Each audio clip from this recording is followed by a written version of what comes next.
সম্পর্কের পিপিলিকাটা আল্লাহর জান্নাতে যাবে। জমিনে উটনি আছে, উট আছে, সব আল্লাহর মখলুক, তবে সব সমান না। রহমতের নবী যে উটে সফর করেছেন সে উট জান্নাতে যাবে। সালেহ আলাইহিস সালামের দোয়ার দ্বারা পাহাড়ের ভেতর থেকে যে উটনি বের হয়ে আসছে ওই উটনি জান্নাতে যাবে। ওজায়ের আলাইহিস সালামের সেই সময়ের গাধা আল্লাহর জান্নাতে যাবে। মানুষ সব আল্লাহর মখলুক, তবে সব সমান না। যারা আল্লাহর হুকুম জীবনে বাস্তবায়ন করে চলবে তাদের মর্যাদা সবার থেকে আলাদা হবে। আল্লাহ তাআলা মানুষ বানাইছেন আমভাবে, সমস্ত মাখলুকতের মধ্যে মানুষ দামি। আবার এই মানুষের মধ্যে ঈমানওয়ালারা দামি। আবার ঈমানওয়ালারা কি সমান? কয় না। ঈমানওয়ালাদের ভেতরে যারা আমলওয়ালা তারা দামি। বলে সব আমলওয়ালারা কি সমান? বলে না। আমলওয়ালাদের মধ্যে যারা ইখলাসওয়ালা তাকওয়াওয়ালা তারা আল্লাহর কাছে দামি। আল্লাহর আদালতে তাদের মর্যাদা অনেক বেশি।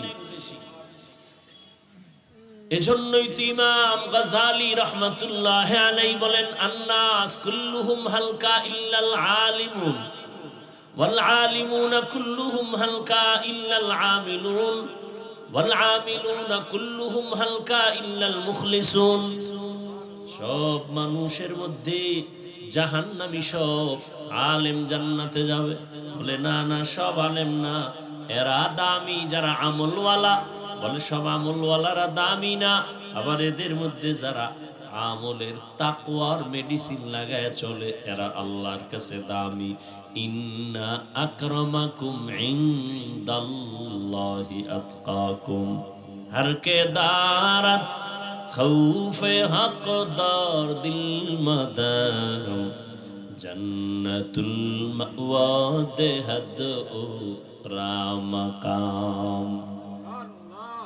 তাহলে মর্যাদা বাড়ানোর কয়েকটা লাইন বুঝলাম, তো আর একটা লাইন বুঝেন। এখন কারে কয়জনে ভালোবাসে এইটা এখন গজবের মোবাইল দিয়ে বের করা যায় না। একজনে দেখে আমার ফলোয়ার কত, বের করে নিছে আমার 500 লোক আমার ফলোয়ার, আমার 300 লোক ফলোয়ার। না বান্দা, তুমি যদি তাকওয়ার উপরে চলো, নিজেরে ছোট মনে করে চলো, আল্লাহ তোমার মর্যাদা কেমনে বাড়াবেন? এখন তোমারে 100 লোক মোহাব্বত করে আল্লাহ খুশি হয়ে আরো তোমারে এমন মর্যাদা দিবেন যে তোমাকে 1 লক্ষ লোক মোহাব্বত করবে। আবার তুমি বিনয় হও, আরো আল্লাহ সম্মান বাড়াবে, কোটি মানুষ তোমাকে মোহাব্বত করবে। এক পর্যায়ে তোমাকে সব মুমিনেরা মোহাব্বত করবে।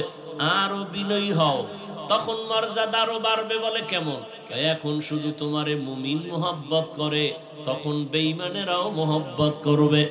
আরো বিনয়ী হও, আরো মর্যাদা বাড়বে। বলে কেমন?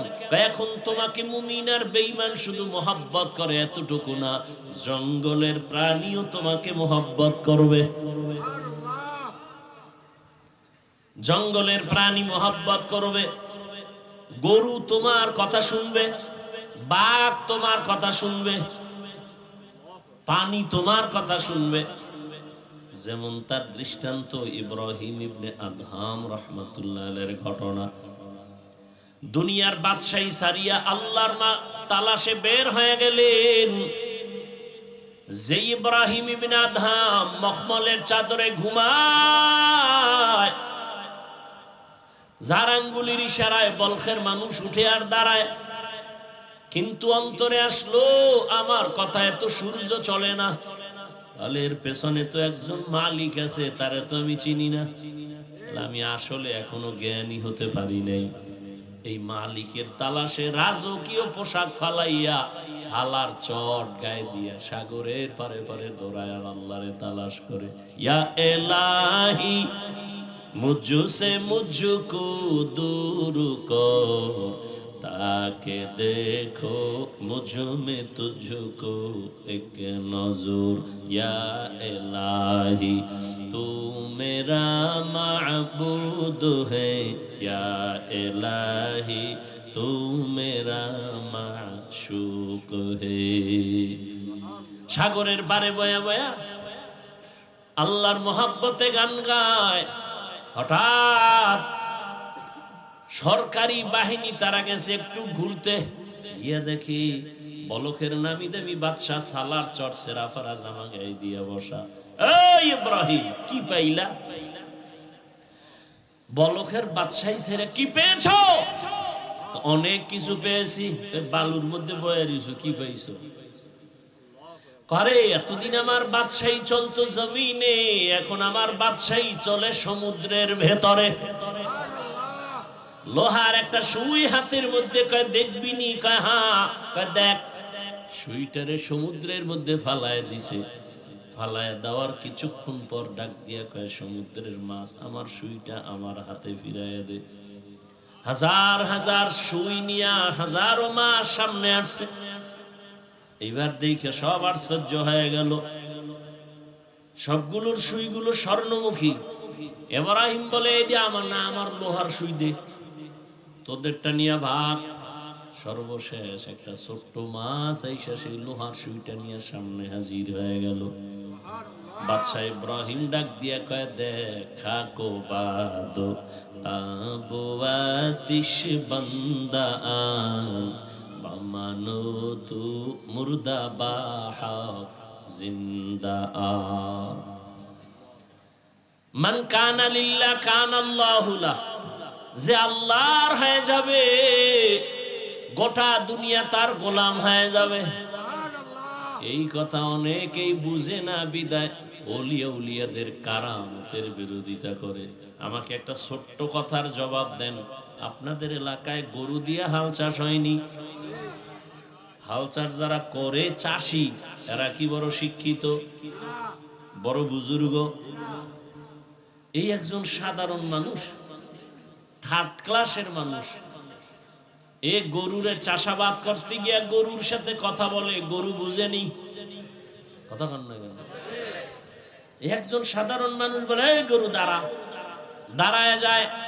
এ গরু ডাইনে যা, ডানে যায়। গরু বামে যা, বামে যায়।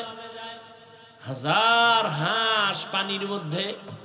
মালিক সন্ধ্যাবেলা যখন তার আওয়াজ দিয়া হাঁসগুলোরে ডাক দিছে, আওয়াজ দিয়া সব মালিকের সামনে হাজির।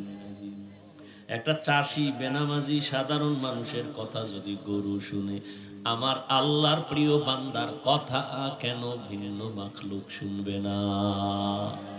আউলিয়ারা কারে উকবা ইখতিয়ার, জাহেলারা কারে দুনিয়া ইখতিয়ার। والذين جاهدوا فينا لنهدينهم سبلنا।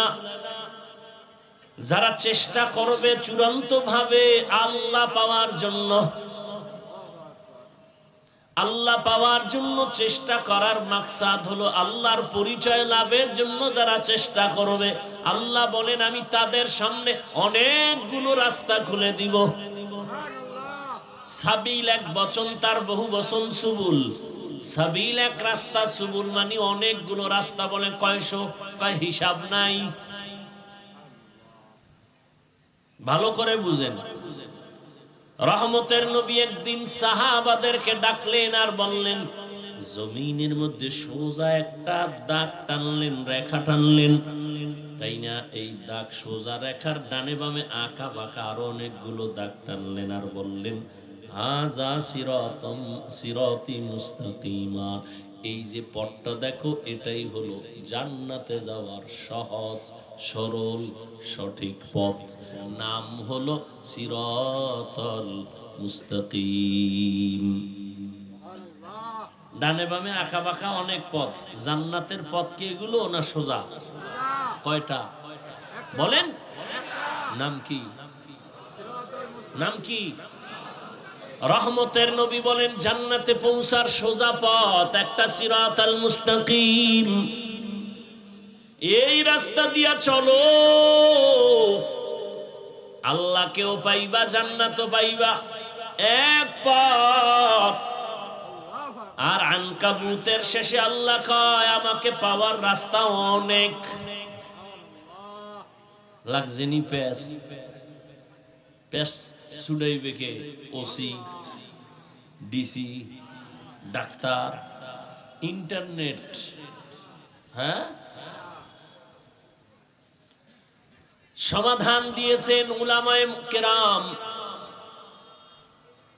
রহমতের নবী বললেন জান্নাতে পৌঁছার একটাই পথ, সোজা, কোনো আঁকা বাঁকা না, নাম হলো সিরাতাল মুস্তাকিম।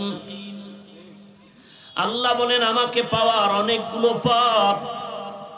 এর জবাব কি? বলে সোজা পথ একটাই, এতে কোনো সন্দেহ নাই। যেমন উদাহরণ দিয়ে বলে, খুলনা থেকে ঢাকা যাবেন, বিশ্ব রোড কয়টা? ঢাকা থেকে আপনি চট্টগ্রাম যাবেন, বিশ্ব রোড একটা।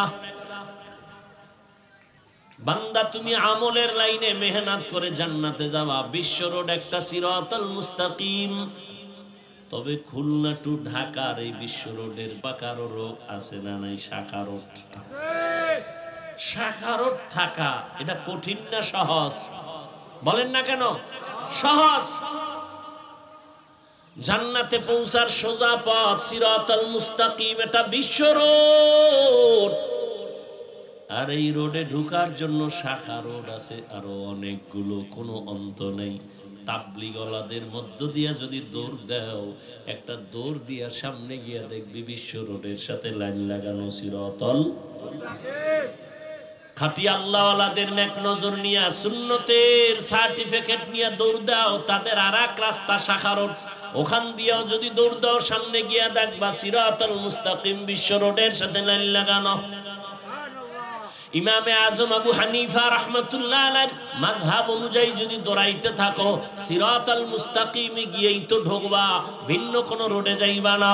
ইমাম শাফিঈ রাহমাতুল্লাহ আলাইহির মাযহাব মেনে যদি দৌড়াতে থাকো, দৌড়ায় দেখবা সামনে গিয়ে সিরাতাল মুস্তাকিমের সাথে লাইন লাগানো। ইমাম আহমদ বিন হাম্বলের কথা মেনে যদি, মাযহাব মেনে তুমি ওই পথে দৌড়াও, সামনে গিয়ে দেখবা সিরাতাল মুস্তাকিমের সাথে সংযোগ লাগানো। ইমাম মালিক রাহমাতুল্লাহ আলাইহির মাযহাব মেনে তুমি যদি দৌড়াতে থাকো, সামনে গিয়া দেখবা সিরাতাল মুস্তাকিমের সাথে লাইন লাগানো। কারণ সব মাযহাবের ইমাম এরা সব ওলিয়ে কামেল, এরা সবাই আহলে সুন্নাত ওয়াল জামাতের আকীদার বড় বড় শায়েখ মাশায়েখ, এদেরকে ভুল বলার কোনো সুযোগ নাই। অতএব বিশ্ব রোড জান্নাতে পৌঁছার একটা সিরাতাল মুস্তাকিম। আর আল্লাহ যে বললেন লানাহদিয়ান্নাহুম সুবুলানা, এগুলো হলো সিরাতাল মুস্তাকিমে ঢোকার জন্য শাখা অনেক পথ। এই পথে তুমি ঢুকবা কেমনে? বলে ঢুকার সমষ্টিগত নাম হলো চেষ্টা। কি করতে হবে? চেষ্টা করা বান্দা তোমার কাজ। আস-সা'য়ু মিন্নি ওয়াল ইতমামু মিনাল্লাহ। তবে চেষ্টাটা তুমি আউলা জাউলা করলে হবে না, লাইন মতো করতে হবে। কি মতো করতে হবে? লাইন মতো কেমনে? বলে তিনটা গুণ নিয়ে যদি দৌড়াও, তাহলে আজ না কাল তুমি সিরাতাল মুস্তাকিমে ঢুকবা।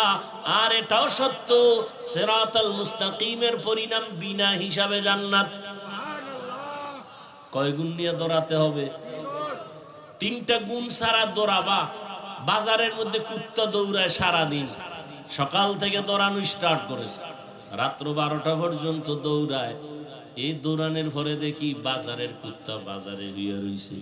ও যদি সোজা ভাবে দৌড়াইতো, ওই গোপালগঞ্জ গিয়া আবার টঙ্গিপাড়া আসতে পারতো। বাঁকা হইয়া দৌড়ানোর কারণে কুকুর জাকাতটা সারাদিন দৌড়াইয়াও জাগায়। বান্দা তুমি যদি সোজা ভাবে দৌড়াও, তিনটা গুণ নিয়ে যদি দৌড়াও, পিছনে আর ফিরতে হবে না, সামনে আগাইতেই থাকবা। আর যদি তুমি মন মতো দৌড়াও, সারাদিন রাস্তা ছাড়া যদি কেউ পারি হতে যায়, আঙ্গো গ্রামের ভাষায় মুরব্বীরা কয় আরে ভূতে পায়। হাঁটে হাঁটতে হাঁটতে হারাটা রাইট হাইটা সকালবেলা দেখে জায়গায় হারাই গেছে।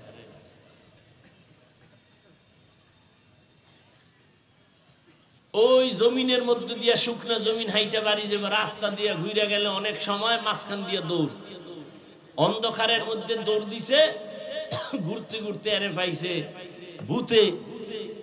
ভাইয়া সারা রাত ঘুরে টুইরা সকালবেলা দেখে জায়গায় হারাই গেছে। ডান বাম আর খুঁজে পায় না। তো তিনটা গুণ নিয়ে যদি বান্দা চলো তাহলে তুমি সামনেই আগাবা, পেছনে তাকাতে হবে না। প্রথম গুণের নাম আদব। বেয়াদব কিয়ামত পর্যন্ত দৌড়াবে, কোনদিন মঞ্জিল পাবে না, সিরাতে মুস্তাকিম পাবে না। এক নাম্বার গুণের নাম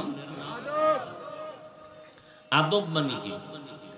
বড় হুজুরের সামনে নামাজের সূরাতে বসা, লিকুল্লি শাইইন জিনাতুন ফিল ওয়ারা ওয়া জিনাতুল এই সমস্যাটা কি হলো?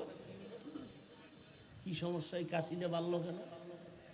আকামটা ঘটাইলো কে? কোথায় বই?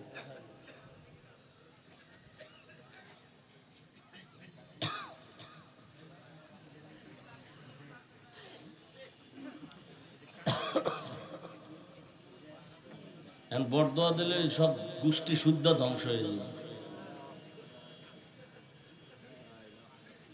সব মানুষের পানি খাওয়াবি? কাশতে কাশতে দাও, বেহুশ হয়ে গেছে।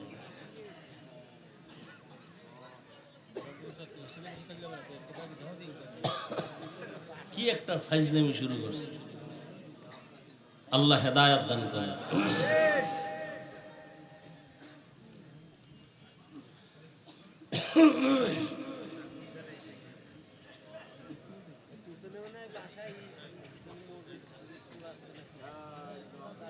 তো এক নাম্বার খেয়াল করেন, টাইম শেষ, এদিকে এদিক চাইলে শেষ, অল্প টাইম শুনেন।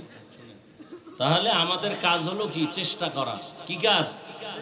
চেষ্টা করা। চেষ্টাটা সফল হবে কয় গুণ থাকলে? বলেন না কেন? এক নাম্বার গুণের নাম বেয়াদব না আদব। লিকুল্লি শাইইন জিনাতুন ফিল ওয়ারা ওয়া জিনাতুল মারই তামামুল আদাবি। আদব মানুষের জীবনের সব থেকে বড় গুণের নাম আদব। যত বড় ডিগ্রিদারি হোক, আদব নাই ওর কোনো মূল্য নেই। আর একজন রিকশার ড্রাইভার খুব বিনয়ী, খুব আদবওয়ালা, তার অনেক মূল্য, সবাই মোহাব্বত করে, দোয়া করে। স্কুলের ছেলেটা সালাম ছাড়া কথা বলে না, চোখ উঠাইয়া কথা বলে না, নত হয়ে চলে। ওই লোকটারে সবাই মোহাব্বত করে। ছেলেটা স্কুলে পড়লে কি হবে বলো? ভালো সন্তান।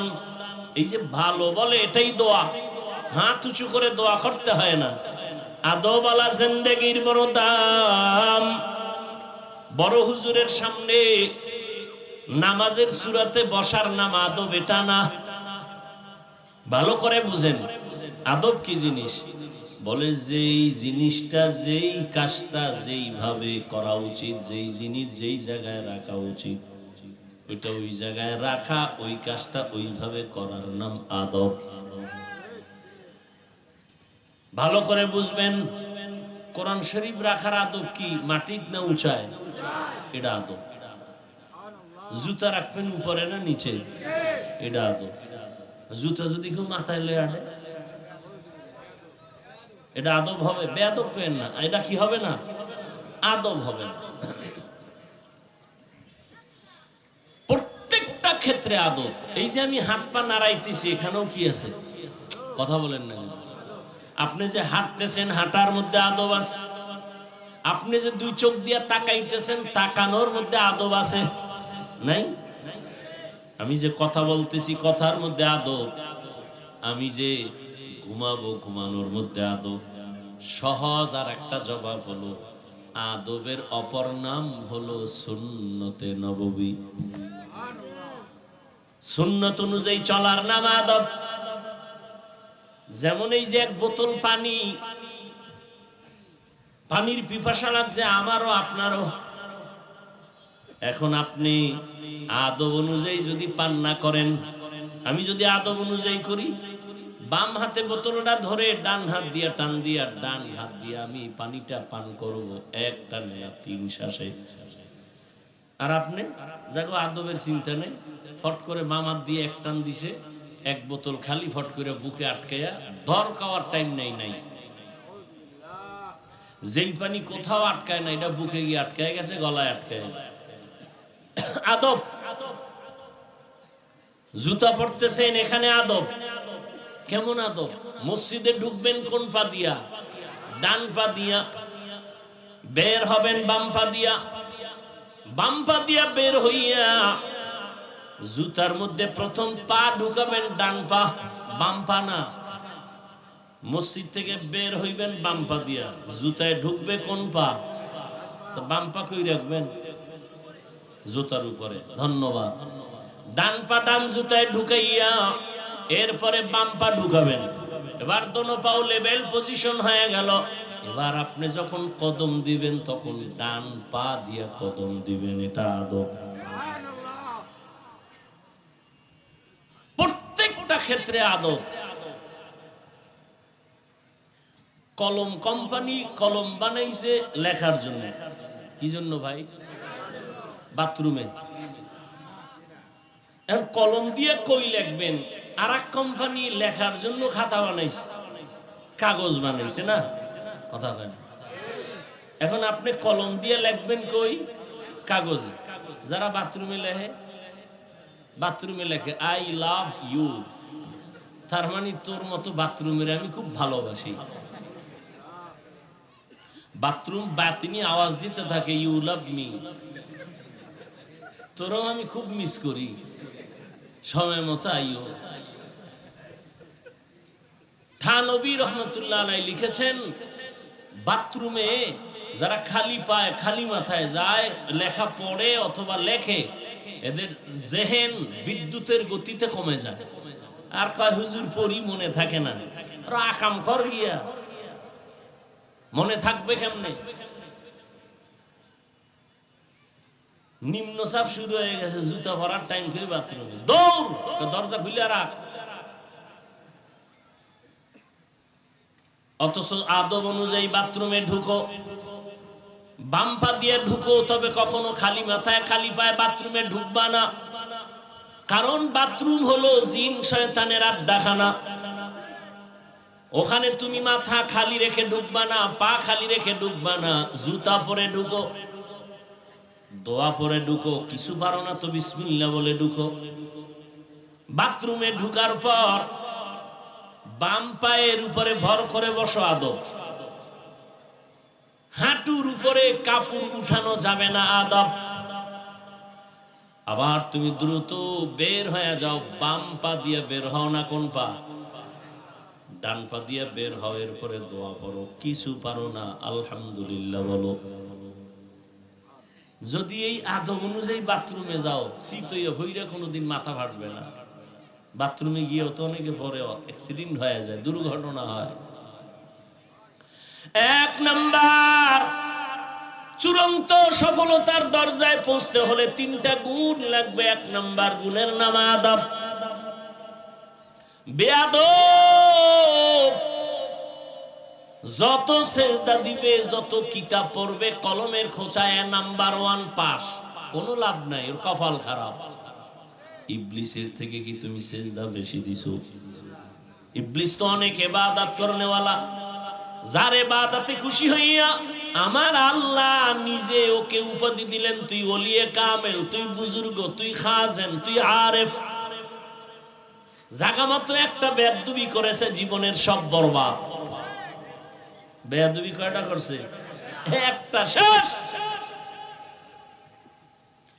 জায়গা মতো বেয়াদবি একটা করেছে, জীবন শেষ। এজন্য আদবওয়ালা জিন্দেগির বড় দাম। মান তাওয়াযা লিল্লাহ রাফাআহুল্লাহ। নিজের বিনয় করে চলো, তোমার মর্যাদা শুধু বাড়তেই থাকবে, বাড়তেই থাকবে। কে বাড়াবেন? তোমার পুঁজি লাগবে, বিনয়ী হয়ে চলো, আর কিছু দরকার নাই।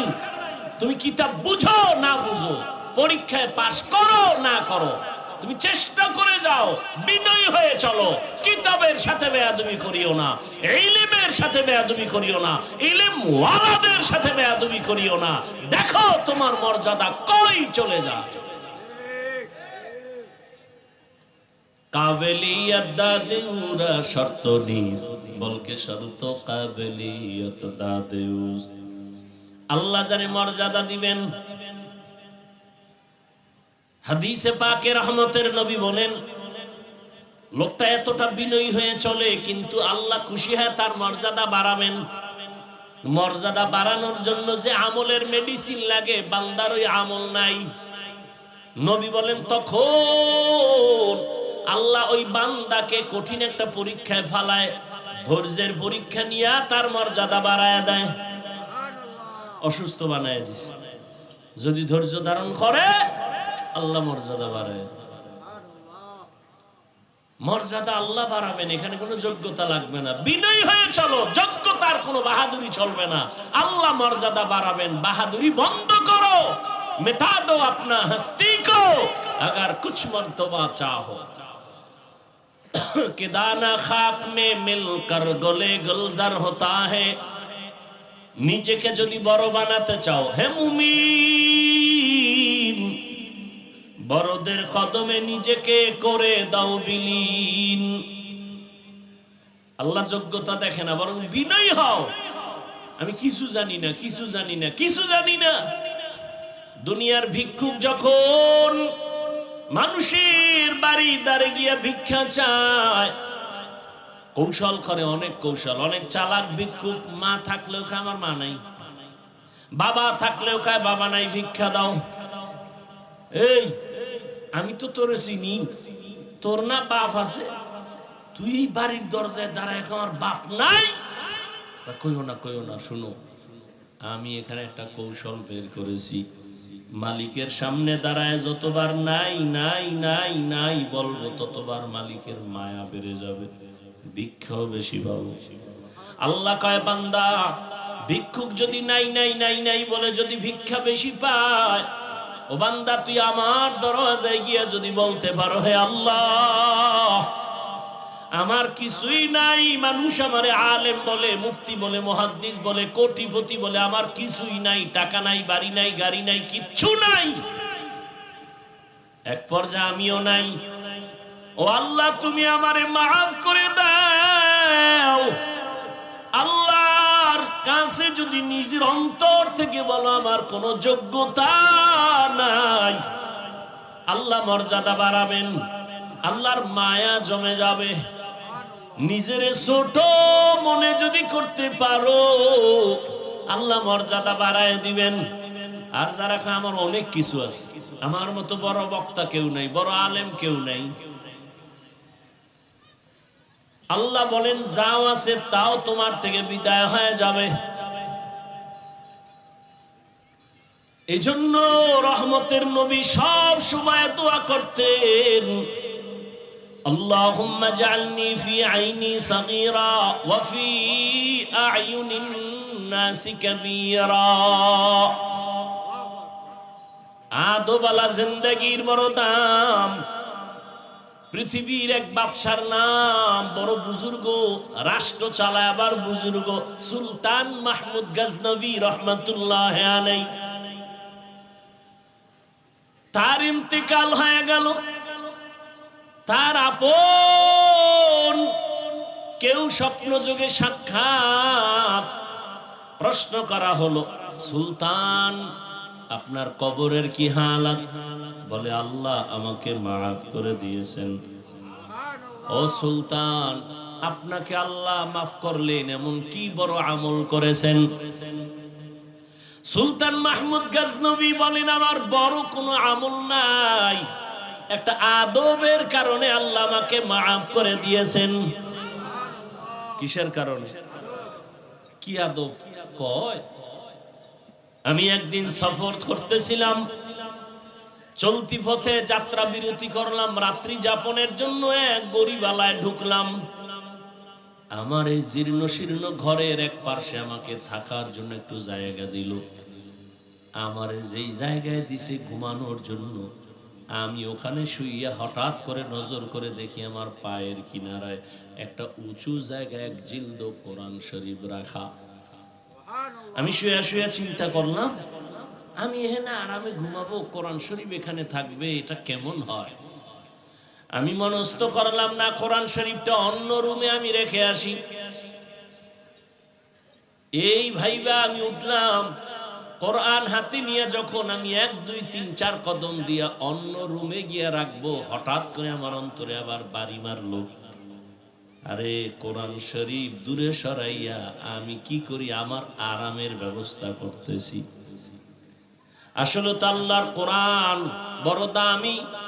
আমি তো ময়লার মধ্যে ঘুমাইলে, বালুর মধ্যে ঘুমালেও তো হবে। আল্লাহর কোরআন কেন আমি ভিন্ন জায়গায় ময়লা জায়গায় রাখবো আর আমি আরামে ঘুমাবো না? আমি কোরআন শরীফ সুন্দর জায়গায় রাখা, প্রয়োজনে আমি ময়লা জায়গায় ঘুমাবো। আমি উল্টা ব্যাক করে আইসা আবার ওই কোরআন ওই জায়গায় সুন্দরভাবে মুইসা রাখলাম। এই যে কোরআনের উপরে মুহাব্বতের আদব দেখাই না, আমার আল্লাহ এর বরকতে আমাকে মাফ করে দিয়েছে। আদবওয়ালা জিন্দেগির বড় দাম। অহংকারী মানুষগুলোর এই জমিনে কোনো দাম নাই, বরং আদবওয়ালাদের মূল্য অনেক বেশি। এজন্য 1 নাম্বার, সিরাতাল মুস্তাকিমের পথে যদি আগাতে চাও, 1 নাম্বার গুণ আদব। বেয়াদব কোনোদিন এই জায়গায় পৌঁছতে পারবে না। 2 নাম্বার গুণ হলো ধৈর্য। কি? ধৈর্য না থাকলে কেউ আগাতে পারবে না। এই যে আপনারা বসছেন, ধৈর্য না হলে সম্ভব? নামাজে দাঁড়াইছে, ধৈর্যর পরীক্ষা আসতেছে, রমাজান তারাবির সময় দেখা যাবে ওরে ধৈর্য। মুসল্লিরা বলে আমগো হাফেজ সাহেব তেলাওয়াত করে, না জানি বিদ্যুৎ ফেল। কে কত তাড়াতাড়ি তারাবি ভরাইতে পারে? ঘড়ির টাইম আমগো লাগছে 1.5 ঘন্টা, কেউ বলে আমগো 5 মিনিট কম, আমগো হাফেজ সাহেব চালু। এই হলো আমাদের ধৈর্য। অথচ ধৈর্য কত দামি সম্পদ। আল্লাহ কোরআনে বলেন, ধৈর্য ধারণকারীদের আমি বড় 2টা পুরস্কার দেব, একটা দুনিয়ায় আর একটা পরকালে। দুনিয়ার পুরস্কার আমি আল্লাহ তার হয়ে যাব। ইয়া আইয়ুহাল্লাযীনা আমানুস্তাঈনু বিস-সাবরি ওয়াস-সালাহ ইন্নাল্লাহা মা'আস-সাবিরিন। আমি আল্লাহ তার হয়ে যাব। আখিরাতের পুরস্কার ওই ধৈর্য ধারণকারীরা। আখিরাতের পুরস্কার হলো ইন্নামা ইউওয়াফাস-সাবিরুনা আজরাহুম বিগাইরি হিসাব।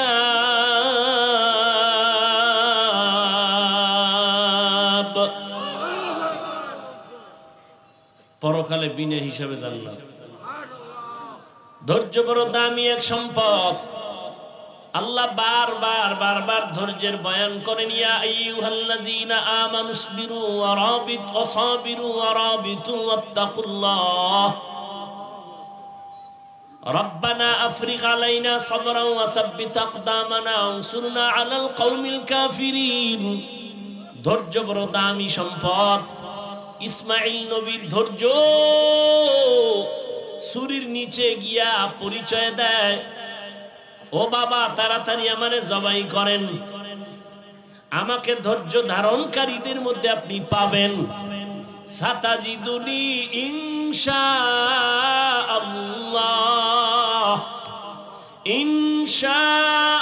ইনশাআল্লাহু মিনাস সাবিরিন।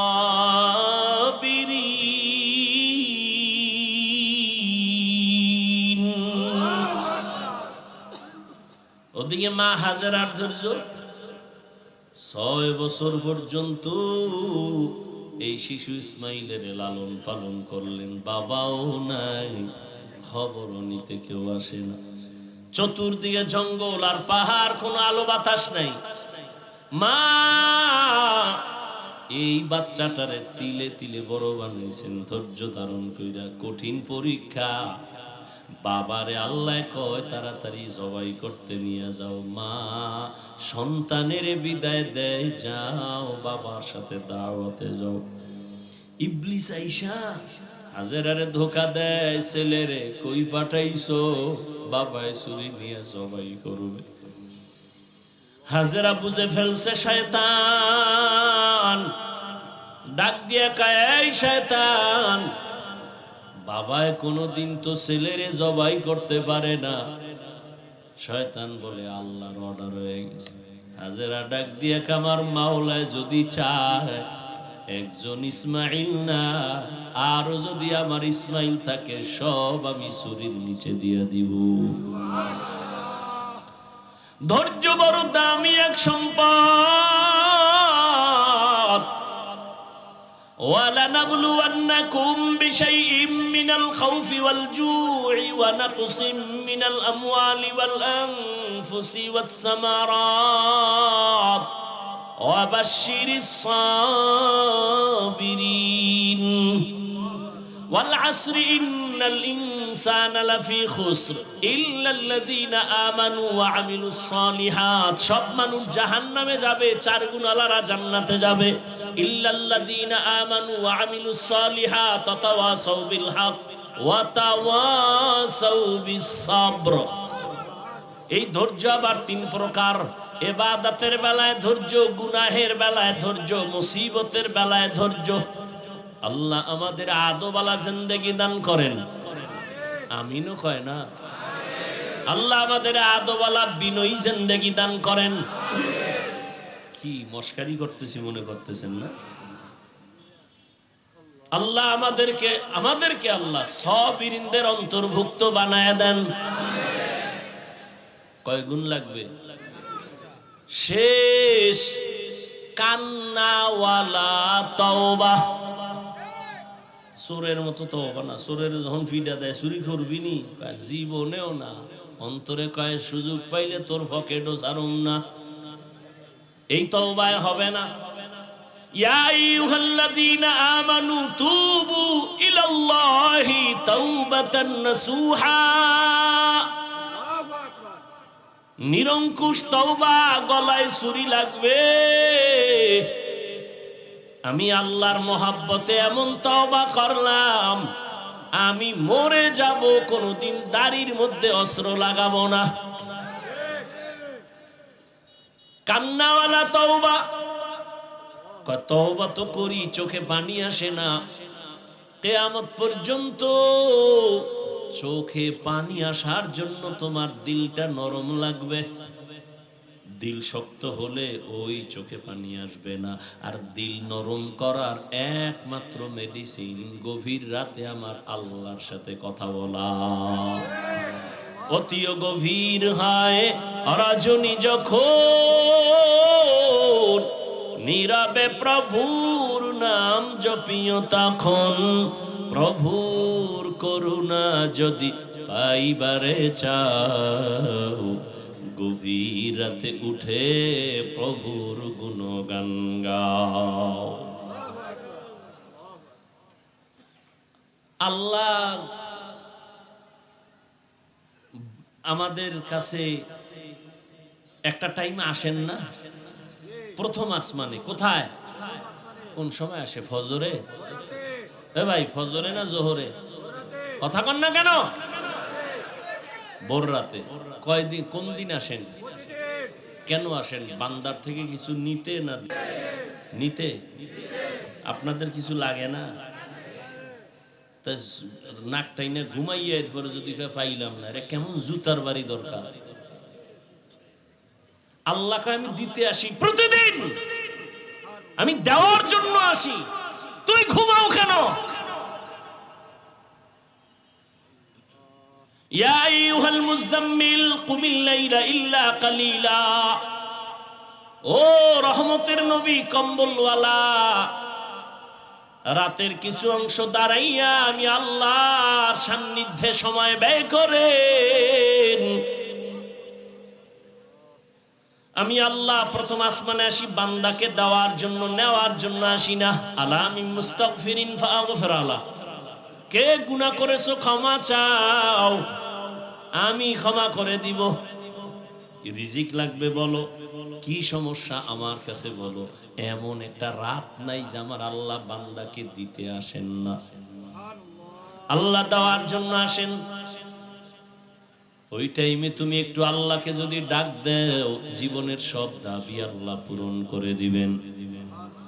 আল্লাহ আমাদেরকে কান্নাওয়ালা তওবা দান করেন। আর এই কান্নাওয়ালা তওবার জন্য চাইলেই তাহাজ্জুদে আপনি উঠতে পারবেন না।